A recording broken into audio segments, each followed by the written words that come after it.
Hi, thanks for virtually attending my talk. My name is Junyuan Tan. I go by June. I'm a software engineer at JP Morgan, and for the last 2.5 years, I've been part of the team working on Perspective, an open source streaming data visualization engine built for large, real-time data sets. And I wanted to get started by talking about, by talking about streaming data visualizations as a whole. So as a financial services company, JP Morgan obviously has the need to visualize and process huge amounts of streaming data every single day. But it's also very common in other places like application logging and telemetry and scientific sensors, both of which generate large amounts of streaming data that we might want to visualize. And when we talk about visualizing that data, a lot of the times it's about taking a chart and feeding streaming data into it and just redrawing the chart every time it updates. But what if that wasn't enough? What if we wanted the end user to be able to transform and dissect data without having to write any domain-specific code, for example, to change the data set or to reformat the data set? And we wanted them to do it in a UI, for example. And to do this, I think Jupyterlab is a really natural platform that offers that ability. It allows us as developers to write code that abstracts away the complexity of getting data from a streaming data source, whether that's a web API, whether that's a database, whether that's polling or WebSockets or whatever its implementation is. We can just deliver that data. And then we can have the user use a Jupyter widget or a Voila application to access that data and to transform it and to do whatever interactions and analysis that they want to do without writing any code to, again, like change the format of that data or to transform it using code. And that's where Perspective really fits in. So Perspective is a visualization engine, again, for large streaming data sets. It was designed at JP Morgan for its trading business and was open sourced in 2018. And it allows you to use a variety of charts and grids to visualize your data, both in static form and in real time as it updates. Or it also allows you, it allows you to transform that data by using pivots, aggregates, doing filters, applying sorts, and even creating computed columns which allow you to calculate values using the data within the Perspective engine itself, which means it achieves this sort of goal of doing transformations and allowing for analysis on data without having to write any code to transform that data itself. All you have to do is give Perspective the data in a format that it accepts, and Perspective's engine will handle the rest. And it runs in the browser using WebAssembly with a UI, like in the screenshots, and you'll see that in a second. But it also runs in Python, and most importantly for this talk, it runs in Jupyterlab. And so we're going to use Perspective in Jupyterlab to look at this sort of scenario that's very common with streaming data sources, and that's financial data. We've got a fictional portfolio of stocks, and we like to see the value in real time. We want to see the value change as the prices come in from the exchange. And 2, we want to see it in historical, where we want to use historical data to sort of capture the value of our portfolio over time, looking at it as the markets change, as sort of events happen, and do that sort of analysis, most importantly, without transforming the data using sort of domain-specific code. We're not going to be creating new data frames that will have subsets of the data. We're not going to be applying transformations to the data itself. We're going to be giving the data to Perspective. We're going to be linking perspectives together to do this sort of analysis. So let's get started by doing a quick overview of sort of Perspective's features and architecture that we're going to be using for the demo. We're going to look at the architecture of the sort of notebook that we're going to create and how we're going to link different perspectives together. And then we're going to use streaming data sources that I've created to perform that sort of streaming and static analysis all within a Jupyter Notebook. So let's get started. So this is going to be a very quick overview where we have a lot of user guides, we have a lot of API documentation, as well as a lot of code examples that you can run online. However, what this is going to be is a quick overview of the sort of core concepts that we're going to be using in the talk today. So we're going to start by creating a table. A table is just a core data container for Perspective. It's very much like a table in any sort of relational database, in SQL, for example. And you can create a table by giving it a data set where it'll infer the data types, or you can create a table by giving it a schema, which is an explicit mapping of column names to data types. And a table can be unindexed, for example here, which means that new data will always append at the end, or it can be indexed, which means that new data will either, it'll either overwrite in place or it'll append at the end. So we can create the table, and then we can create a view. A view is a query on the table. It's very much like a view in, again, any relational database, and it automatically keeps track of all of the underlying changes to the table. So when the table changes via an update, for example, the view already knows. And so you don't have to recreate a view to get that query again. All you have to do is reserialize that query or that view to whatever format you'd like, and it will already have the updated data with it. So let's see that right now. So if we update an unindexed table, it'll append at the end. So we've got a view here, and we're going to query it as a data frame. So it's sorting by descending. So you'll see that our view is the data frame that comes out is also sorted by A descending. And if we updated it again, and we queried it again without recreating the view, you'll see that now we have 2500 twice and 1500 twice. But if we were to do the same update on an index table, what it would do is a little different. So with a new primary key, remember that the schema table here is completely empty. With a new primary key, it'll append at the end. And with a primary key that already exists in the table, it will actually apply it in place. So if we were to apply this update and reserialize the view, you'll see that it overwrote 1.5 and appended 5.5. And that's a really natural segue into how we can join perspectives together when a table updates. And we can use the onUpdate callback. This idea of being able to chain perspectives together is one of its big features, because Perspective, while it has a minimal sort of public API, it's very modular. So you can call anything you'd like in this callback. You can update a UI, you can trigger some more actions elsewhere, you can create a server, or you can use it to link two tables together by using the row mode of the onUpdate callback. And what that'll do is it'll pass in a delta encoded as an Apache arrow into your callback function. And here we can pass that Apache arrow to the table, to a new table, or a already existing table with the same schema.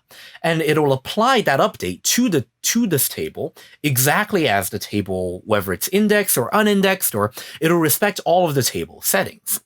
So if we were to create this callback and we update the unindexed table and we serialize the index table, you'll see that it took all of the data set here and it applied it exactly as it would in an index scenario, where primary keys that already existed were overwritten and primary keys that were new were appended, and primary keys that didn't exist weren't changed. It's the same in the original table. And then we can also serialize that data. We can serialize it, for example, to a JSON or to a CSV or to a data frame like we've already seen, or most importantly, we can serialize it to an arrow. And what's really great about serializing to arrow is that you can transfer not only the data set, but you can also transfer the entire state of the table, the schema, most importantly, how the columns are typed and which column is typed to which data type. And this allows you to transfer the state, the entire state of a perspective table, really easily across a network buffer, across a process, across a new Jupyter Notebook, for example, or to disk. And we're going to use it later on in this demo to kind of demonstrate how Apache arrows really enable a lot of the complex data flow that we're going to create for this talk. So if we were to serialize this view to arrow and save it to disk as an arrow binary, you'll see that here we've created it and it was modified. And we can open it again from the file system in a Perspective widget, and it'll show you exactly what that arrow is and the data set, and it's transferred into a brand new table, but the table already has all of the correct data types, and it already has all of the data. And this kind of leads in really nicely to Perspective widget, which is how we're going to do a lot of that interactive visualization that I've been talking about. Perspective widget takes Perspective Viewer, Perspective's UI that usually runs within a standalone web application, and puts it into a Jupyter widget. And what this allows us to do really is to perform all of these interactive transformations and interactive visualizations within Jupyterlab. So we can pivot, we can change our aggregations, for example, we can change that back to average, We can filter. We can say if I only wanted to see 2.5, or if I wanted to see anything smaller or not equals, we can get rid of that and we can sort it, for example. We can apply column pivots. We can get rid of all these pivots and we can actually reset the entire widget. And we can also add computed columns, which are basically just calculations that you run within the Perspective engine that create new columns based on existing ones. And if I were to use the editable ability here in the data grid to edit this table in memory, you'll see that the computed column updates. But not only that, the actual underlying table is also updated at the same time. So you can use this to trigger edits back to the original table. So if I were to change this to something like 2, 3, 4, 5, 6, and we serialize it, you'll see that the value that we edited goes back into the table. And here's a small demo about streaming data. We're going to kind of gloss over it because we're going to look at a lot more streaming data in the talk itself. But here, it just shows you how you can query and create a sort of streaming data set and have it run on a separate thread without blocking the main Jupyter thread. So you can look at, for example, the schema or the size. And it's a very minimal example that we can look at. So for this talk, we're going to use the IEX API. The IEX Cloud API, the Investors Exchange, provides a whole gamut of data that's related to finance. So what we're going to use is its chart endpoint and its live sort of last trade endpoint. And it's very easy to go and get a sandbox API key that just gives you dummy data, which is what we're doing here. And to actually do this sort of query to the API, we're going to be using PyX, which is a very simple wrapper library that gives us basically Python functions that return the correct data and, set up the connection to the IEX API.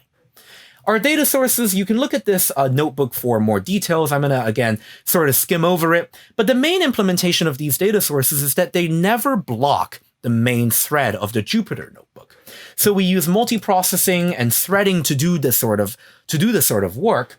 And you'll see from this notebook that we can run as many data sources as we'd like, but the main thread is never blocked at any point. We can always do more iteration, we can do more cells, we can delete cells, run cells arbitrarily, etc., etc. And so let's get started with this notebook. We're going to import PyX, and we're going to import our data sources and our schemas that we created in a separate file just so that we wouldn't block up the main notebook. And we're going to create a PyX client, which takes an API token that I've stored in my environment as an envar. And we're going to create a holdings dictionary of stocks. So we've picked a couple of tech stocks, which is quite befitting. And we're going to randomize our how many of each stock that we own. And what we're going to do here is we're going to set up this sort of data flow. I've created a diagram of how this works. It's a very simple diagram. Basically, data will come in from the IEX Cloud API, and it will get stored in a table called quotes table. When quotes table updates, we're going to hook up the an onUpdate callback, like we talked about earlier, to update our holdings table, which has an index. And when the holdings table, which has an index, is updated, we'll update our holdings total table, which is unindexed. And that'll keep track of all of our prices, all of the changes in prices over time. And that table will be serialized to disk using 2Arrow just on a repeating loop. So let's get started with constructing that. I'm going to put this sort of to the side so that we can refer to it as time goes on. So here we're going to create the holding tables first. We've got the holding dictionary here, and we're going to create a holding table that's indexed on symbol. That's going to keep track of the last price of every single symbol. Remember, when it's indexed by symbol, and every time we update it, it's going to discard the old price and it's going to overwrite it with the new price. And we're going to update it. We're going to seed the sort of table with our data set. And we're also going to give it, we're going to create, an unindexed table, the holdings total table that you see here. And that's going to keep track of every single price change over time. But we're never going to update this table manually, nor are we actually going to update the holdings table manually. We're going to use onUpdate to sort of create a unidirectional data flow that's illustrated here. And we're going to say, whenever the index table updates, whenever holdings table updates, take the row that it's updating with, or the rows, and pass it on to the holdings total table. Which means that even though the holdings table is quote-unquote getting rid of its old data, it's actually simply passing it on to this sort of total table that'll keep track of everything that, that we're looking at. And now we can create some perspective widgets. We're going to use a computed column here to calculate the value of our portfolio, which is just the quantity multiplied by the price. And we're going to do the same for our holdings total table. And you'll see that the Perspective Widget API allows you to sort of pre-configure a widget. And it allows you to basically set up, I want a, a line chart, and that's grouped by time and split by symbol. So we can see the value of our portfolio that's divided by each symbol we have in the portfolio. And now we're going to create our quotes table here, which is going to take our data from the IEX API and update the holdings table and the holdings total table. And again, this is that sort of one-directional data flow. Right? When we update the quotes table, we update the index holdings table. When we update the index holdings table, the onUpdate callback that we created up here is going to update the holdings total table, which is going to keep track of everything, right? So we've set up a very simple way of how we can use Perspective to sort of chain tables together. And we've done it by basically using the table, the view, and the onUpdate API. It's a very simple public API that we can modularize and, chain together to sort of create these much more complex data flow diagrams. So you can see how this sort of data flow can actually branch out into much more complex situations where you want perspective tables to feed other perspective tables, or to pick up data from different sources, or to do really whatever you'd like. So let's create our views here, and we're going to create some more widgets. We've got quotes widget, which is just a chart that'll show us the latest price, and quotes total widget, that's going to show us the price, again, split by symbol over time. And here we're going to start our quotes data set. So we're going to start our data source. The data source itself doesn't do any cleaning of the data set unless you want it to. Right? And the cleaning that we do is very simple. The IEX Sandbox API comes with randomized times that it puts into this sort of endpoint, but we'd like it to have some sort of, relation to the present in real time. And so we're going to mimic the behavior that it has in its non-sandbox API by just giving it the right date time when it comes in. But that's it. We don't do any other manipulation to the data. We don't store the data elsewhere. We don't pass the data to a data frame. We don't do any sort of chopping or transformation. It just goes straight into Perspective, and Perspective will handle the rest. So if we start this subthread, it'll start fetching data from IEX, and you'll see that our quotes total widget, the price of each ticker, is updating in real time. You'll see that our widget that's based on the quotes table is updating in real time. You'll see that our values are being calculated in real time.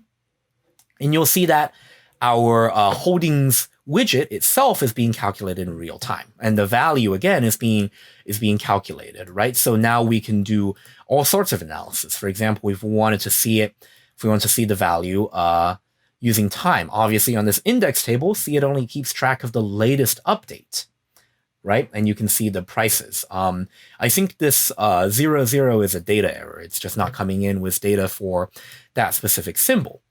But we can also get rid of that, and we can pivot it by symbol again, and we can sort it by the price, or we can sort it by the value, or maybe we only want to see the value of our data set that's above any stocks that have a value above 5,000, for example, and that's Amazon. Or let's see, we've got 252, let's say 2,000 here. So we can filter very easily. We can also create new computed columns if we wanted, for example, the value of value multiplied by price again. For some reason, we could do that, and we could have that, and we could see the sum not null here, and you'll see that it's updating in real time. We can sort by it. We can filter by it. We can say that we want it less than, let's say, 300,000, and it'll show you only Snapchat. Or if we wanted it greater than 7,000, and it'll show you everything else, basically, as you go up, right? But again, all of this is happening live. None of this is blocking the main thread of the Jupyter Notebook. And all of it is part of the sort of unidirectional data flow that's feeding data correctly from the API to a table, to a table, to a table. And then we're going to go and look at how we can save it to disk in just a second, but we're also going to look at the sort of backtesting using static data. Before we do that, though, let's look at this real quick. If we wanted to remove the sort, now we only get the prices, and we can actually put this into a new output view, and we can have this output view here, and now we can keep track of our prices in real time. And now let's do some backtesting. So we can create a new table that's just going to hold our charts data for backtesting. We're going to create our data source. It's going to feed it data. And we're going to create again, another perspective widget that shows you, for example, the total value of our portfolio over time. So you'll see that somehow in the last couple of days, it just spiked up and went back down. Or you can apply the other config here that allows you to see the open, high, low, close chart for one symbol or the entire portfolio, or again, just going back to sort of one symbol here. And again, these configs, you can write them yourself, you can pre-configure them, you can store them, you can memoize them, you can do whatever. But again, the power here is being able to do this analysis, again, in a completely sort of open environment where the UI allows you to do all of these transformations. It allows you to pivot. It allows you to, let's say we wanted to look at, whether we get 10 stocks or 9 stocks. Not sure how that's, exactly relevant, for example, but we can do all sorts of analysis just based on this sort of grouping, splitting, aggregating. If we wanted to see the average price, for example, if we wanted to see the average close price for each symbol, we can see the average close price here. We can see that, Snapchat and Zoom didn't even IPO back then, but if we were to come back here, then we'd see how that price has changed. We can also plot it again in a line chart, and we'll see the average close price of each stock, which is a really great example of, how that stock has performed. And now we can save it to an Apache Arrow. We can take this view that we've created. We really only care about, the value and the time and the symbol, and we don't really care about the price itself. We can save this arrow to the file system, and you'll see it's created this thing. We've saved 1,200 rows to an arrow, and we can open it again in a new widget where we can do that same sort of analysis all over again if we wanted to. We can see we can actually do this. We can see the closing average value of our portfolio every single minute. So we can create a minute bucket on time, and we can pivot by that, and we'll see that every minute, this is how much, it'll probably have to be last, sorted by time. This is how much the value of our portfolio has changed. One of these. But you can see how this sort of analysis works really easily. It's really easy for me to get all sorts of different, analysis, all sorts of different results just by using the UI. And we can also, again, like I've talked about earlier, pass this to a different context. We can pass this to, for example, another Jupyter Notebook, where if we restart this kernel and we load today's data set, we can see that we've gotten it in another Jupyter Notebook. We've gotten the entire table out of an arrow from one notebook to another. We can do that across a network context. We can do that across a process. A perspective running in JavaScript can generate an arrow that can be read in Python and vice versa. And most importantly, we can actually run all of this code that we've just created in a Tornado server, which, again, Perspective Python can run against a UI and a standalone web application. That's really what it's mainly for. And now we've got this standalone web application that uses data sources that were just built for Tornado and a very simple Tornado server implementation, which is less than 150 lines, in fact. And we can suddenly get all of this data again in a Perspective workspace, which allows you to do an interactive dashboard. It allows you to to generate a report. It allows you to, for example, take this holdings table and create a global filter. And now if I click on a symbol, it'll filter everything else on the right by that symbol. So now we see this is the price of only Tesla. This is the OHLC of only Tesla, right? Or only Amazon. And you'll see the difference here, or only Snapchat. And you'll see, again, the difference in the data here. And so what I hope this talk has really shown is this sort of ability to use Perspective to create these interactive modular visualizations of large streaming data sets just within the browser, within Jupyterlab, and within a single notebook where the main thread is never blocked, and you can do all sorts of complex, real-time and static analysis just in a very simple way, using a minimum of code. And in fact, all of this code is open source. Perspective itself is open source, obviously. And I'd just like to thank you all for attending this talk. I'd like to thank JP Morgan, and I'd like to thank the JupyterCon organizers for putting on this conference. And again, all of this code is open source. Perspective itself is open source. We're always actively looking for contributions, for issues, for people to use our software. So please check it out. And thank you.